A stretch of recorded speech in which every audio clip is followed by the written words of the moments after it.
The universe is made of stories, not of atoms. With this quote of Muriel, a pleasant morning to our distinguished chief guest, our visionary management, our respected principal, dedicated faculty members, and my dear fellow seekers of knowledge. As we gathered here for this national level conference on digital voices and global storytelling, we are here to explore a vital question. How does the soul of literature survive and thrive in the age of social media and artificial intelligence? While AI can generate text and social media can provide a platform, it is a human voice, your voice, that provides the heartbeat. Without further ado, let us begin this journey of digital discovery to commence this meaningful gathering. Let us invite the blessings of Almighty. I request everyone to kindly rise for Tamil Taiwan.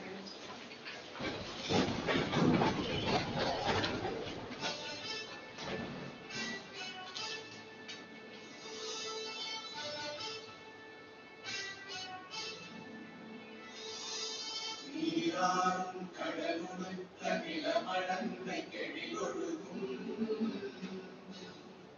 சீராறும் மகனமென திகழ்வலத கண்டறிந்து தெக்கணமும் அதில் சிறந்த திராவிடனல் திருநாடும் தக்க சிறு திரை முதலும் தரித்தனரும் திலகமுமே அத்திலக வாசமை போல் அனைத்துலகும் இன்பமுற எத்திசையும் புகழ் மணக்க இருந்த பெரும் தமிழனங்கே தமிழனங்கே உன் சீரிழமை திறம் இயந்து செய்ய பறந்து வாழ்த்துதுமே வாழ்த்துதுமே வாழ்த்துதுமே.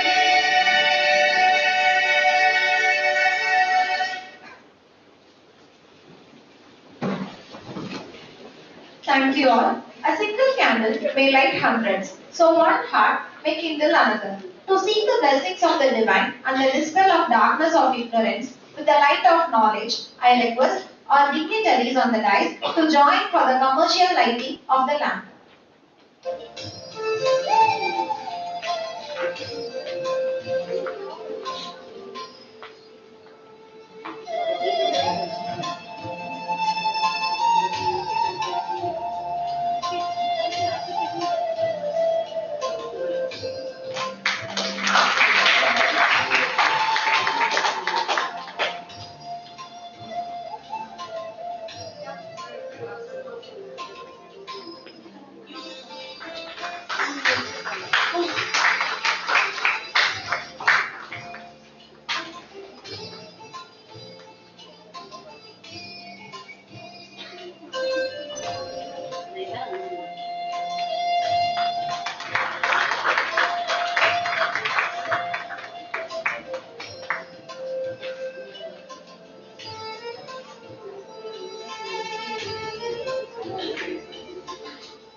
Thank you, dignitaries.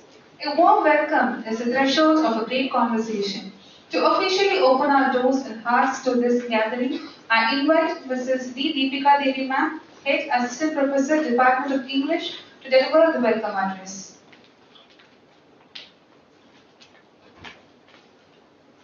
Good morning to everyone present here. Stories are the bridge electronic cultures, ideas, and generations.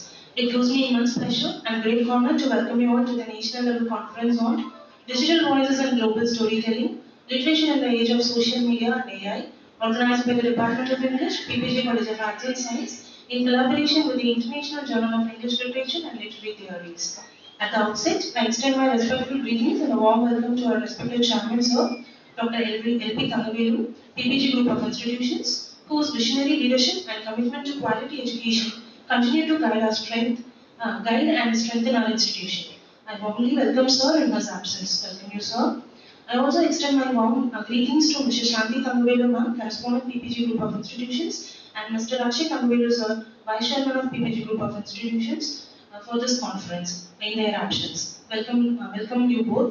I extend my respectful welcome to our esteemed Principal Ma'am, Dr. N. Muthamani ma'am, whose encouragement and guidance inspire us to organize academic initiatives like this conference. Welcome you ma'am. It is indeed a privilege to welcome our distinguished chief guest, Dr. Kishore Ram sir, professor and author from MMNSS College, Kottayam, Kollam. We are truly honored by your presence today, sir, and we are eagerly looking forward to your insightful address. Welcome you, sir. I also extend my warm welcome to all our heads of departments and faculty members of PPG College of Arts and Science, research scholars and dear students who have gathered here today. Welcome you all. A very special welcome to the paper presenters and participants from various colleges and institutions who have joined us for this conference. Your valuable research contributions and enthusiastic participation enrich the academic spirit of this event and provide a wonderful platform for intellectual exchange and collaboration. I would also like to extend my warm welcome to my esteemed colleagues from the Department of English, Ms. B. Menaka Devi, Ms. S. Sharmila, Mrs. A. Akila, and Mr. R. Sudevan. I sincerely thank them for their tireless efforts, dedication, and wholehearted support in organizing this conference. Their commitment and teamwork have played a crucial role in making this academic event possible. Thank you, dears, and welcome you all. I would also like to take this opportunity to appreciate and warmly acknowledge our student volunteers whose dedication, enthusiasm, and hard work have played a vital role in organizing this conference. I would also like to extend my warm welcome and sincere thanks to the technical team whose support and coordination have been essential for the smooth conduct of this conference. This conference aims to explore the dynamic relationship between literature and the rapidly evolving digital world where social media and artificial intelligence are reshaping storytelling, creativity, and global literary discourse. I sincerely hope that today's session will inspire thoughtful discussions, innovative ideas, and meaningful academic engagement. Once again, I welcome you all. I welcome all the dignitaries, speakers, presenters, participants, and students to this academic gathering. I hope this conference will be a memorable and intellectually enriching experience for everyone. Thank you and have a wonderful conference. Thank you all. Thank you, ma'am, for those gracious words of welcome. You have indeed set a very cordial tone for the morning. Success is never a solo journey. It is nurtured by the vision of leadership. I now request our respected leader, the principal of PPG College of Arts and Science, Dr. N. Muthamani ma'am, to offer the felicitation address. Respected Chief Guest Dr. Kishore Ram, Professor and author from MMNSS College, Kottayam, Kollam, and Honorable Chief Patrons, distinguished scholars, academicians, faculty members, research scholars, dear students, and esteemed participants. A very warm and pleasant morning to all. And my first sincere gratitude to our Chief Guest for accepting our invitations and coming all the way from Kollam to Coimbatore. Really grateful to you, sir. Thank you, and once again I welcome you. It gives me immense pleasure to welcome you all to the National Level Conference on Digital Voices and Global Storytelling, Literature in the Age of Social Media and AI, organized by the Department of English of PPG College of Arts and Science in collaboration with the International Journal of English Literature and Literary Theories. So, I hope you all will agree with me that we are all living in the era where digital technology and artificial intelligence are transforming the way knowledge is created, shared, and interpreted. Literature, which has always reflected the spirit of its time, is now entering a new dimension where storytelling transcends geographical boundaries through social media platforms, digital archives, podcasts, blogs, and AI-assisted creative tools. Voices that were once local are now global, and narratives are reaching readers across cultures and continents instantly. And however, where AI provides assistance, it is important to remember that critical thinking, originality, ethical scholarship, and human creativity remains at the heart of the literary studies. AI should be viewed as a supportive tool rather than a replacement for the intellectual inquiry. So faculty members must guide students on the ethical use of AI, ensuring academic integrity and responsible research practices. Conferences like this play a vital role in building academic dialogues and professional development. They provide a platform for scholars, researchers, and students to exchange ideas, present innovative research, and explore emerging perspectives in literature and cultural studies. So for faculty members, this conference offers an opportunity to update pedagogical approaches, collaborate with fellow researchers, and explore new research methodologies. For students and research scholars, it provides exposure to current scholarly debates and inspires them to engage deeply with literature in a digital age. I extend my heartfelt appreciation to the Department of English and the organizing committee for their dedicated efforts in organizing this important academic event. I also express my sincere gratitude once again to our respected Chief Guest Dr. Kishore Rao for gracing this conference with his presence and sharing his valuable insights. At PPG College of Arts and Science, education must evolve with the changing world. By embracing technology, while preserving the richness of humanistic inquiry, we can prepare our students to become thoughtful scholars, effective communication, and responsible global citizens. I wish the conference fruitful deliberations, insightful discussions, and meaningful academic engagement. With these words, I extend my best wishes for the grand success of this national level conference. Thank you. We are grateful for your constant support and inspiring words. Thank you, ma'am. A book is a version of the world. The research papers compiled for this conference represent the intellectual labor of many scholars. I request all the dignitaries on the dais to kindly come forward and release the conference proceedings, marking the official documentation of our collective knowledge.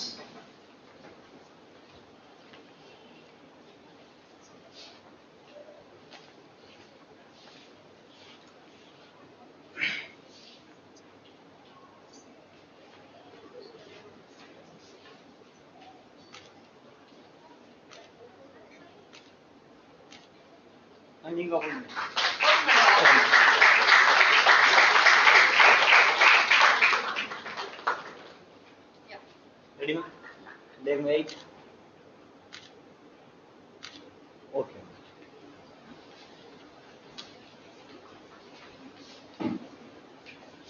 It is a proud moment to see these ideas take a physical form. Thank you, dignitaries. Tradition dedicates that we honor these who grace us with their presence and expertise. I request our principal, Dr. M. Muthamani ma'am, to honor our chief guest with a memento.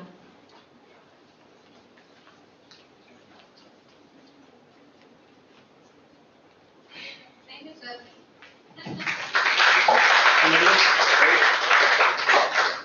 Okay.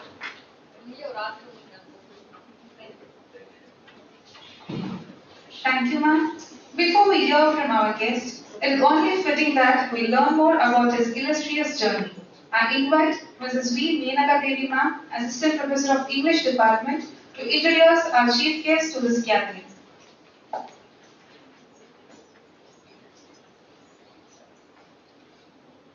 A warm good morning, everyone. It's my pleasure to introduce Dr. Kishore Rao sir, a professor of English from Kollam, Kerala, MM in SS College, and the chairman of Board of Studies at Sri Narayana Group Open University, where he is actively engaged in teaching, research, and academic achievements.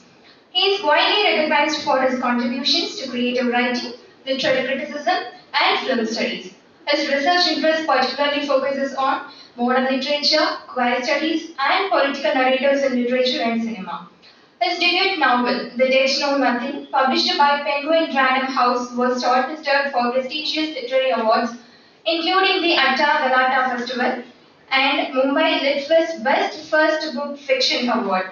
His academic achievements include prestigious recognition such as University Grants Commission Research Award and UG Postdoctoral Research Grant, acknowledging his scholarly contributions to literary and cultural studies. Dr. Kishore Rao holds a PhD in English from University of Kerala. He further strengthened his creative practice by completing a creative writing program at University of East Anglia, an internationally renowned center for literary studies. Apart from fiction, he has authored textbooks and numerous scholarly essays focusing on cinema studies, gender studies, and contemporary literary theory, establishing himself as an important voice in both academic and literary circles. We are honored to have him with us today. Sir, we welcome you all.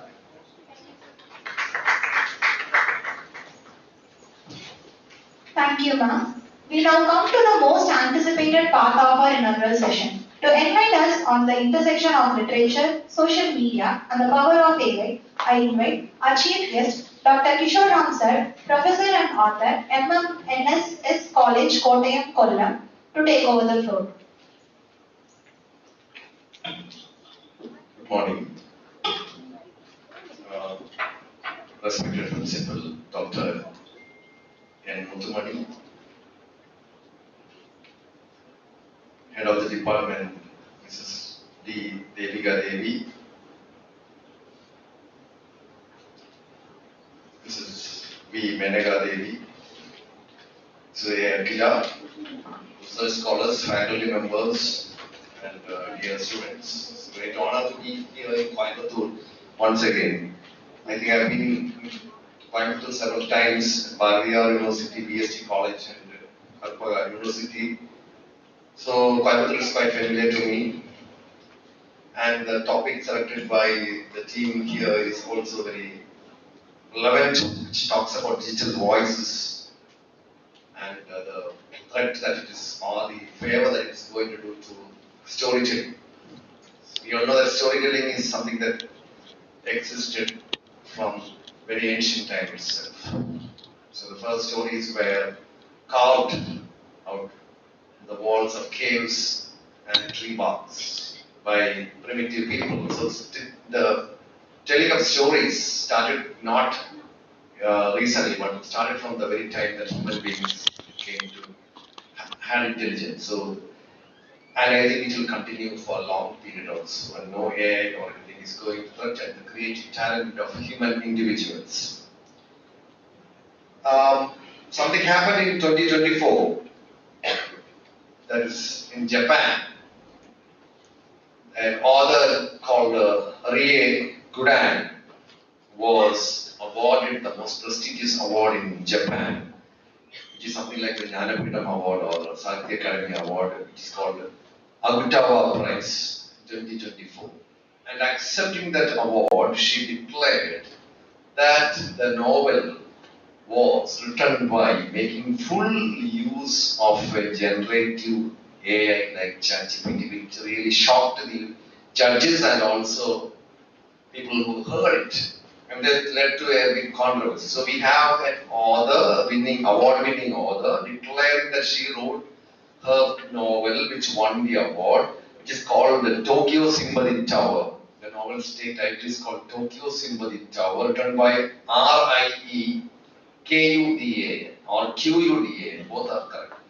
Rie Kudan, Japanese writer. She won the prestigious Best Book Award there at the time, and during the award-winning ceremony, she declared that this novel was written using the support of ChatGPT.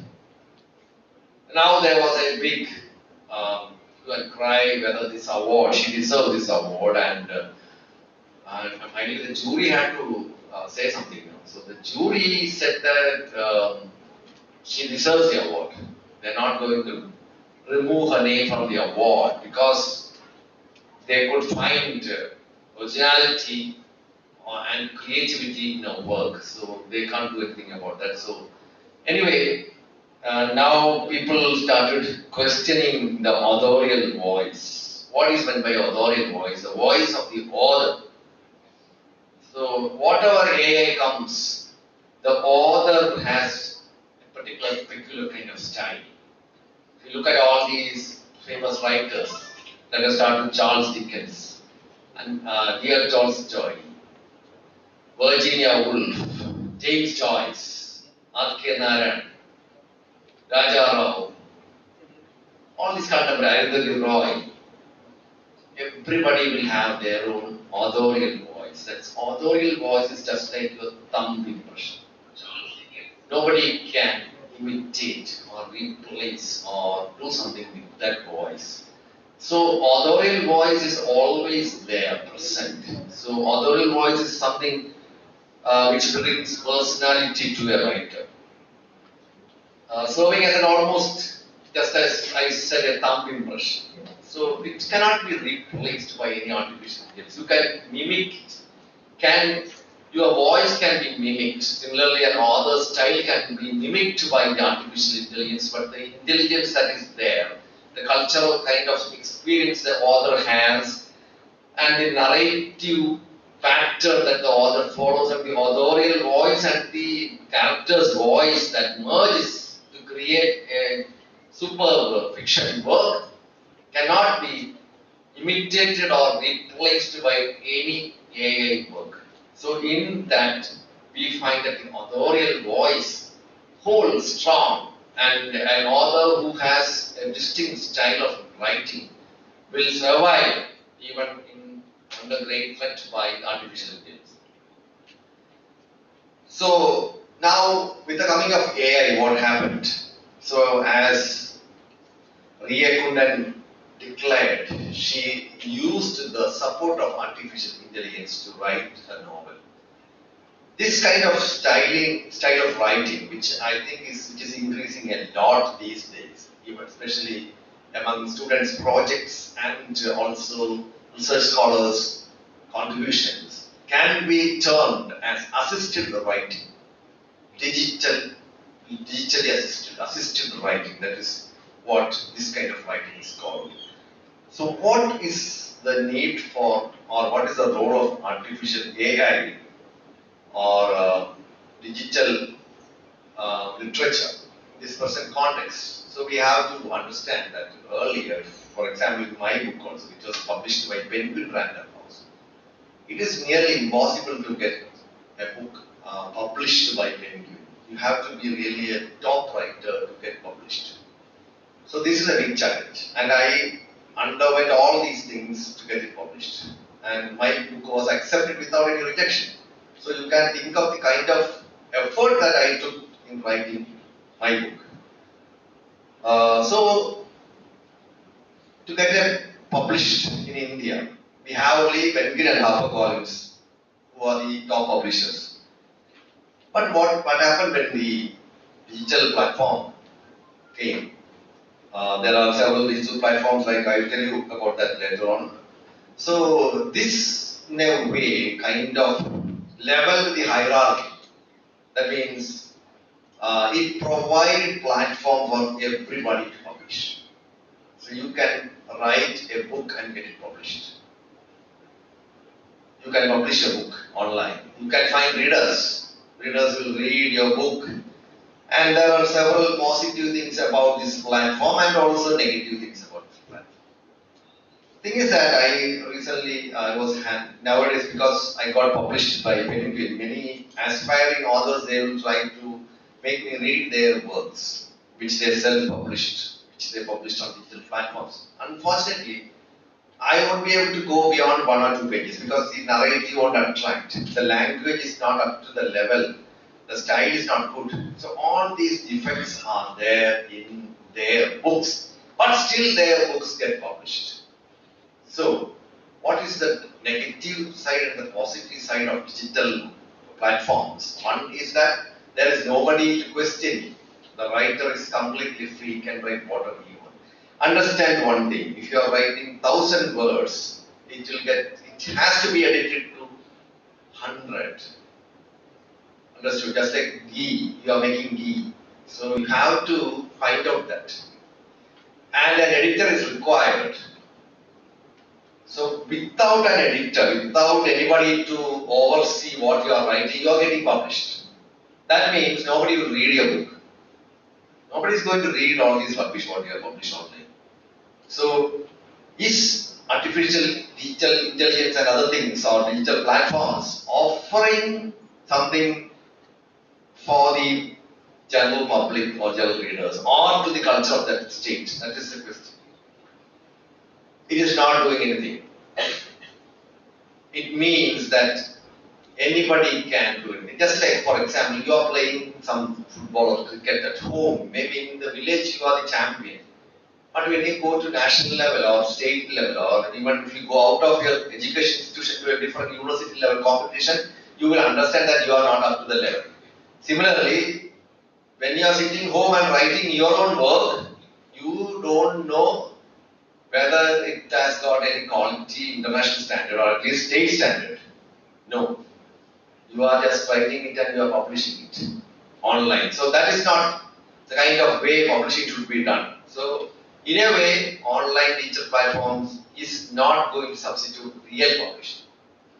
Real publishing houses like Penguin, they will select only the best and they will publish only the best. So I don't think that digital platforms is going to add to literature.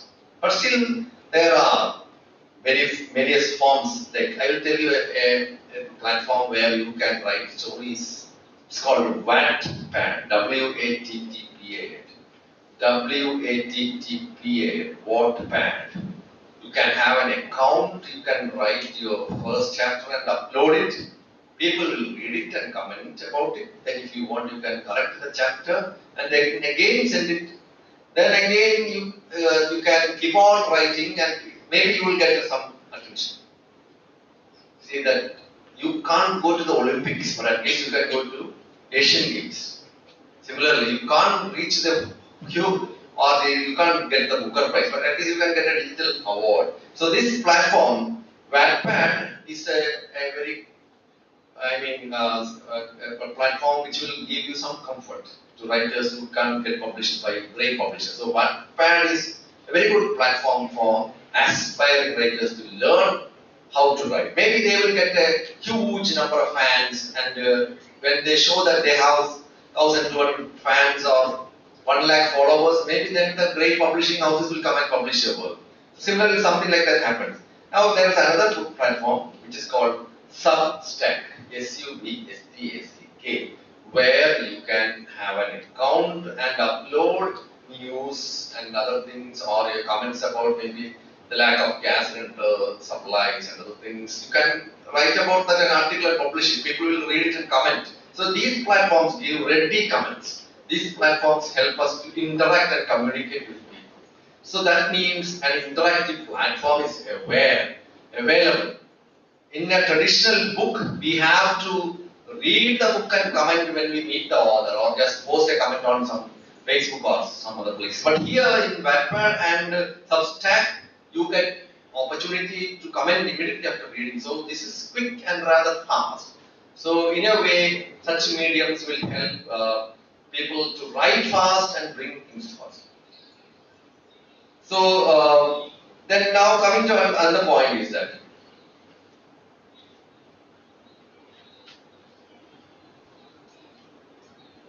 now you see AI as a threat or a collaborator. That is what. When I was a student, even before that, computers came, and there were big strikes in Kerala state by Communist Party saying that this is going to take up our jobs. But what happened? AI or computers increased jobs. It complicated our life more. People said that it's going to be very easy, but now we know that we can't sit home because immediately some document will come and you have to do something about that and upload to the university website or college website. So it has increased our job. It has not lessened our work. Similarly, artificial intelligence is just like computer in the 70s or 80s. Suddenly, it appears like a big threat. But actually, if you look at it, we should collaborate with the AI. We should collaborate with the AI in a sense that AI is used to help us. It is just a tool.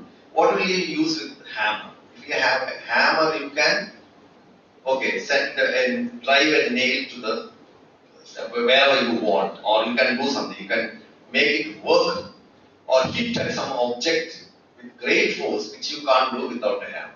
Similarly, AI is a tool which can support you to maybe focus on better things, or maybe the AI will take care of your language.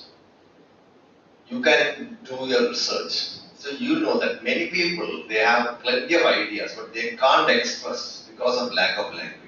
Now AI is a great language tool which will take care of that problem. So those who can't express properly, you can type down whatever ideas you have, and with the help of AI, who is a collaborator, who is supporting you or assisting you, you can bring out a document that is assisted by AI, but you have to be carefully go through what stuff has been given. One or two threats is that when you are submitting something to the AI, it will immediately go beyond your reach, or it will be somewhere out in the air, and anybody can access it later on. So that threat is there. So your idea, whatever intelligent something that you have created, will be now open for public. So that problem is there. Otherwise, if you are doing a paper and presenting it on the AI will check it add something to it and keep it. So that is collaboration. But I don't think that we are ready for that collaboration. Our academic field area is not yet ready to collaborate with the AI. So that is one thing that, because we are growing up. Think of cinema 100 years ago. Maybe the sound was there, silent movie is still running. Gradually sound came, black and white became color. Now we know that we can participate in cinema, so now we have all kinds of things, sound, visuals, many things are added to it. Similarly, AI is in its black and white stage now. 10 years from now, it will become color. Then all these new kinds of things will come out. So it will become, I don't know what kind of thing it is going to add to. But don't feel threatened. It's not going to kill you or destroy you or take your job away.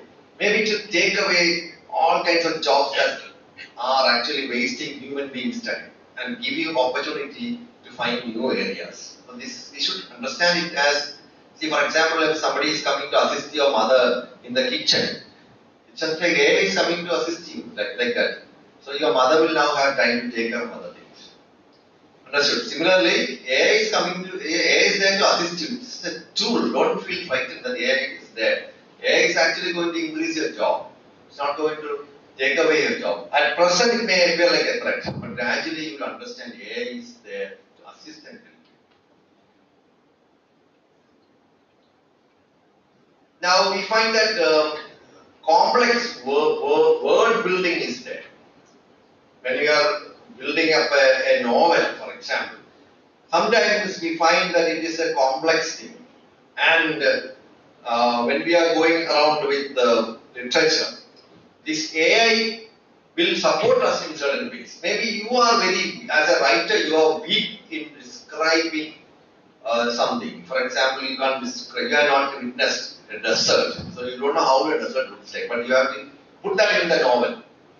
So maybe you will write something, and then you will use the AI support to modify it. But what is the problem with AI support? It's just like some people who come and flatter you. You can't rely on them. They will come and tell you that you are a great person, you are somebody super, but actually they know that you are not.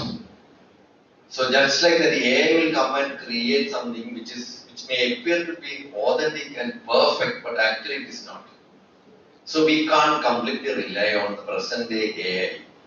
Whatever information is given is completely false. Only some elements will be there. For example, if I Google my name, it will declare that I won the Booker Prize. Understood? So similar, or few names will come up. Maybe Flash was written by me. Some kind of idiotic things will be coming up through AI. So we can't completely depend on AI. So use AI very wisely. If you don't use AI wisely, it is going to destroy. Then another important thing is that as a writer, I will never seek the help of AI. You know why? Because one thing, AI cannot replace my creative talent. AI will, my style, just like as I told you that the thumb impression, just like that my style is there, which AI cannot replace. AI will take its own time to develop, to come up with new kinds of things. Now we find that AI is benefited by many writers who are very fast-paced writers. See, for example, you know that readers read a novel in just 1 day's time.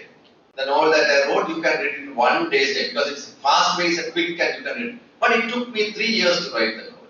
3 years to write the novel, 3 years to edit it. So 6 years effort is there in this novel. Now with the coming of AI and digital platforms, readers are there who want to read. For example, you are writing a series about some kind of a fairy tale story.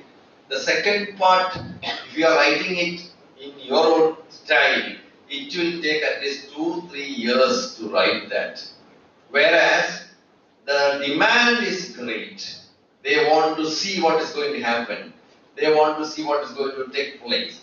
See, similarly, this is going to affect the cinema industry also. Bahubali Part 1, Part 2, Part 3. took years to be made, but audience, they want to see it.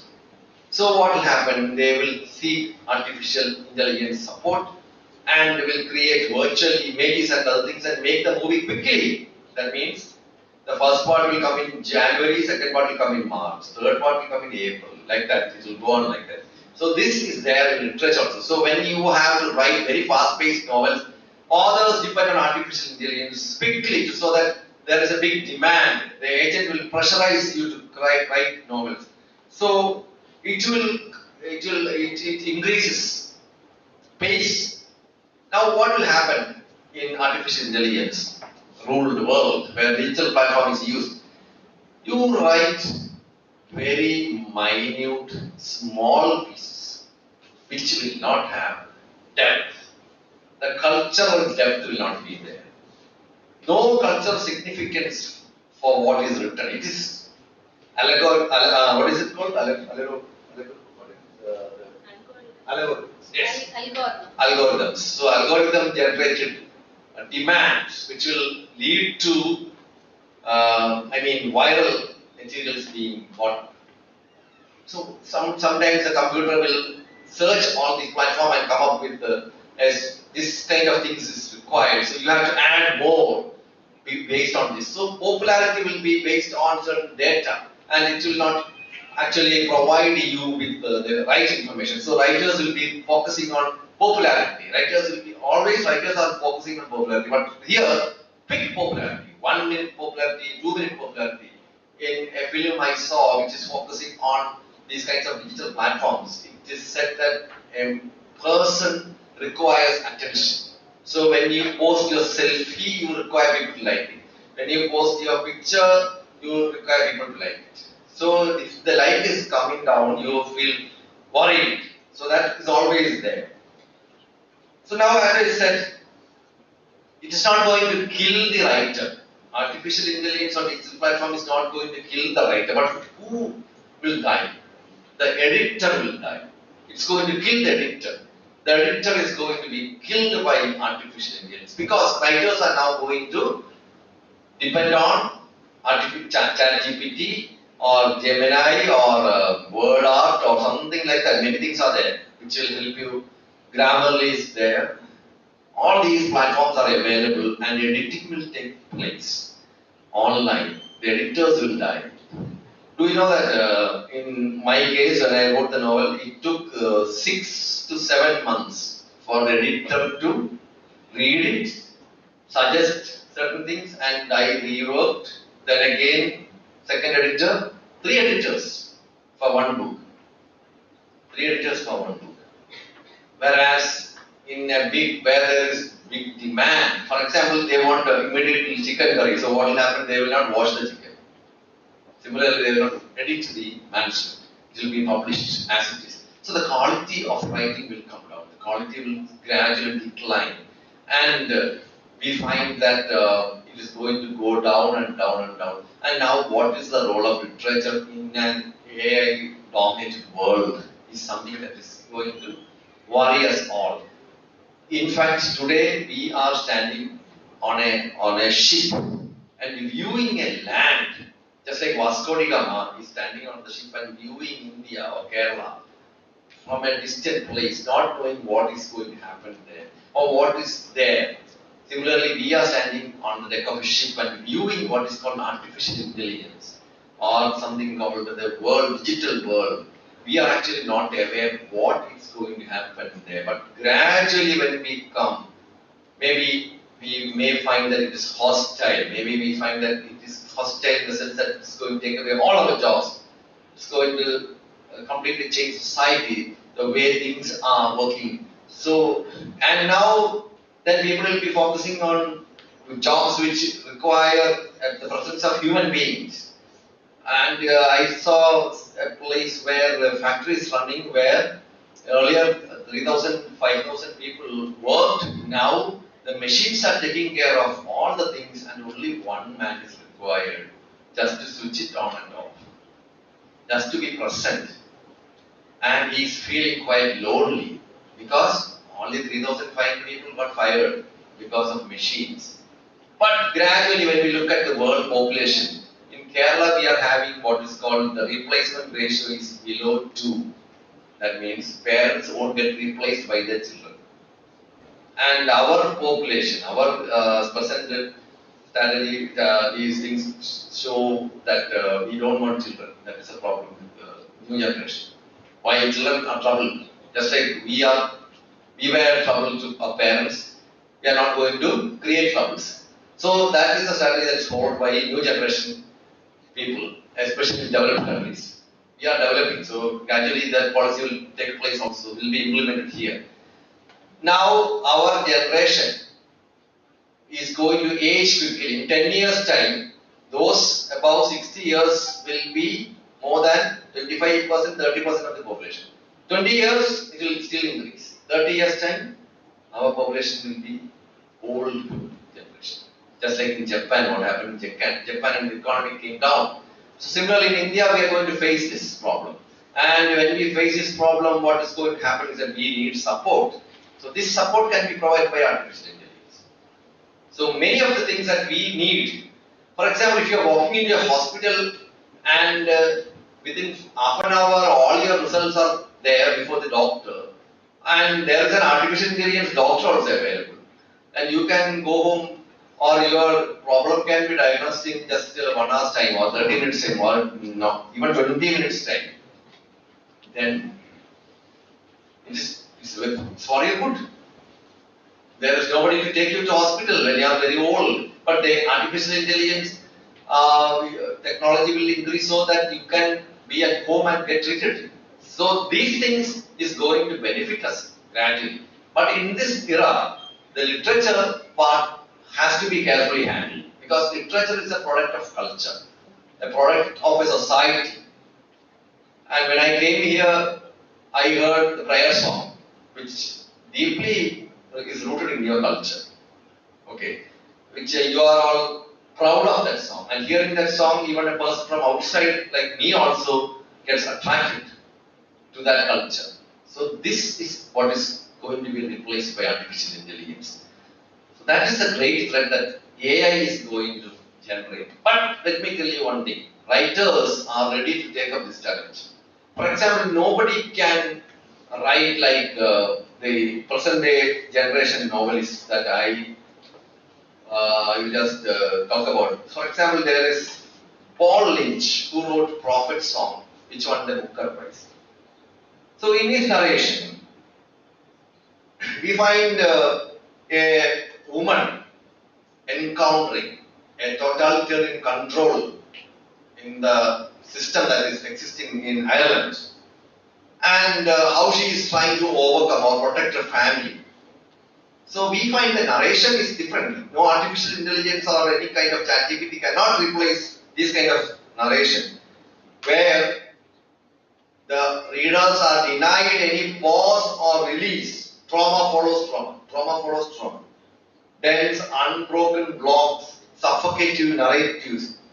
Fear does not arrive or announce its arrival, but it accumulates. So these narrative techniques cannot be replaced by artificial intelligence. Coming to postmodern writers of the 1940s, there was a great threat the postmodern writers faced in 1940s. That is the coming of the media, the newspaper, the television, radio, all these things started creating a world which became better than the novel world.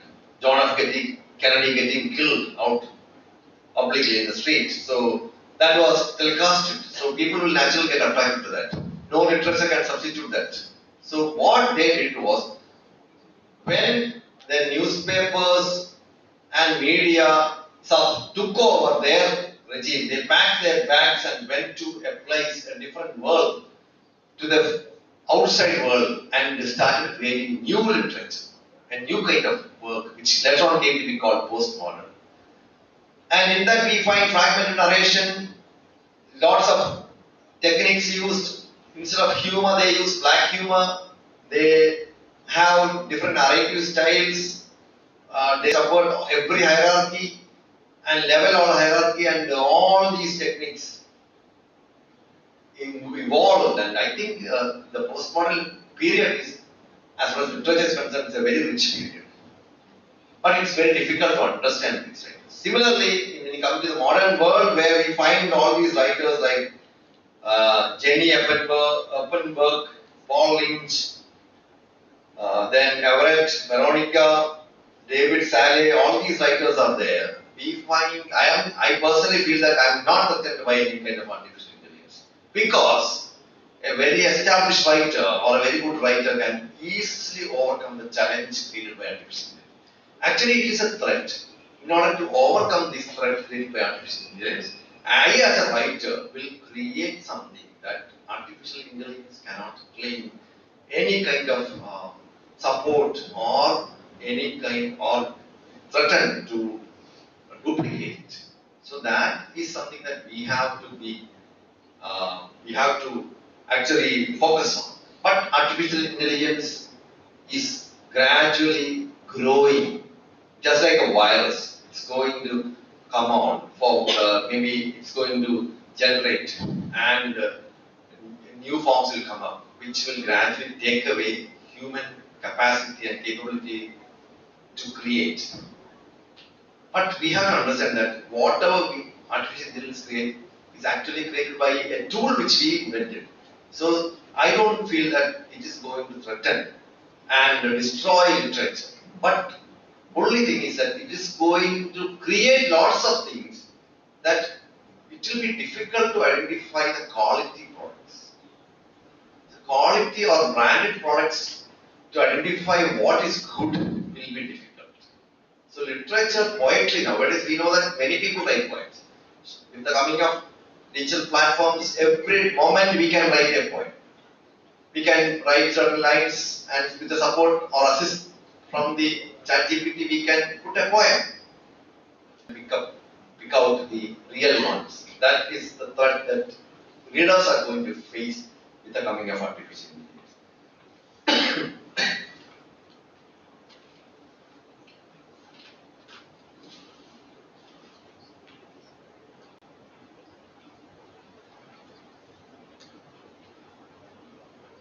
Now there is another threat, is that the author, who is considered as the godlike voice, is gradually going to be removed, because with coming of fan fiction with the digital media, we find that Harry Potter ending can be written in different forms. So fan fictions are going to come up. A novel may end in a particular manner, but it can be recreated and reshaped and presented in 1,000 forms. So there is Pride and Prejudice, the way it ended, and there is an author who wrote around 13 different forms, and all 13 were bestsellers. So something like that will happen. The real author will not, or the author, the godlike author voices, polyphony of different voices will be there, and truth will not have a kind of a single version, it will have multiple versions. So this is a great threat that this world is going to face because of digital platforms and artificial intelligence. But let me tell you one thing in this seminar, which is discussing global storytelling. Literature in the area of social media and other things. The real writers can never be threatened. All the others will, of course, be there. All kinds of writings will be there. Everything will be available. People will not know which is written by artificial intelligence, which is written by human beings, which is generated, which is created. So that is always there. That's a great threat. But this is just the beginning, where we are not able to identify the best or the which is good for us.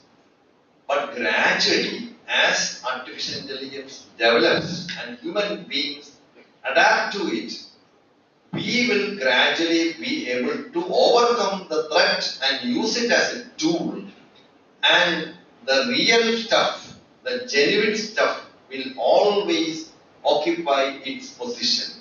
Just like precious stones. Nowadays we know that all kinds of stones are available. Jewelry, other items are available. But we know that still precious stones still have their value. Similarly, even when threatened by different platforms and different AI-generated platforms. I don't think that the real writers, those who are actually the torch bearers of a culture, are going to be replaced. They will survive and they will go forward and create real worthy literature which will sustain time, just like Shakespeare's, Wordsworth's, or other regional literature survives. It will always remain. The only thing is that one thing that we have to be careful is that whatever we are uploading, we think that somebody up is storing all these things, but the reality is not that. All these things can be lost. So when we are overly depending on these digital platforms and we are storing up everything, remember, we can lose everything in one moment. Just like you are storing up all data in your or numbers in your phone. Earlier you used to memorize them, and suddenly the phone is lost. All these numbers are lost. Similarly, all the information that you are writing and posting it, don't think that somebody is up who is collecting all these things and storing it. It is still here. And we are giving up our forests and land areas to these big, Amazon and other people, so that they are destroying our nature to preserve these digital documents. We have to be aware of that. And one day, we are all going to surrender before these people for information. So we have to be very careful when you are dealing with digital platform.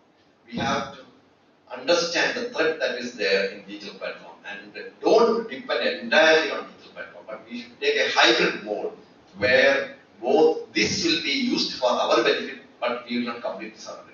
Now what is happening? Because all households are using gas, now we don't know how to use firewoods and we don't have firewoods.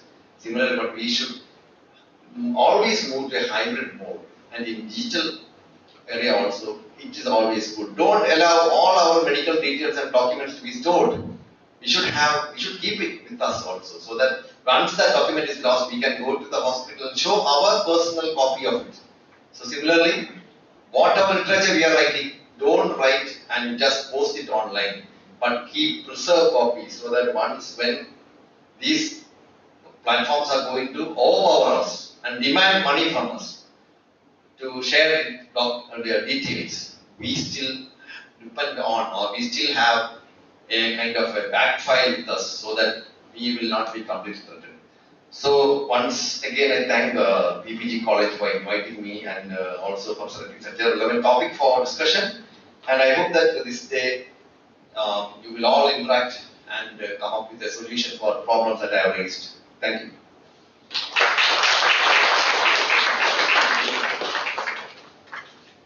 That was truly profound and thought-provoking words. Thank you, sir.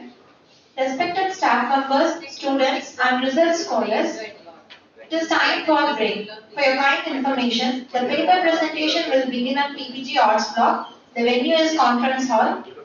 We will meet you after a small break. Volunteers will be guiding you.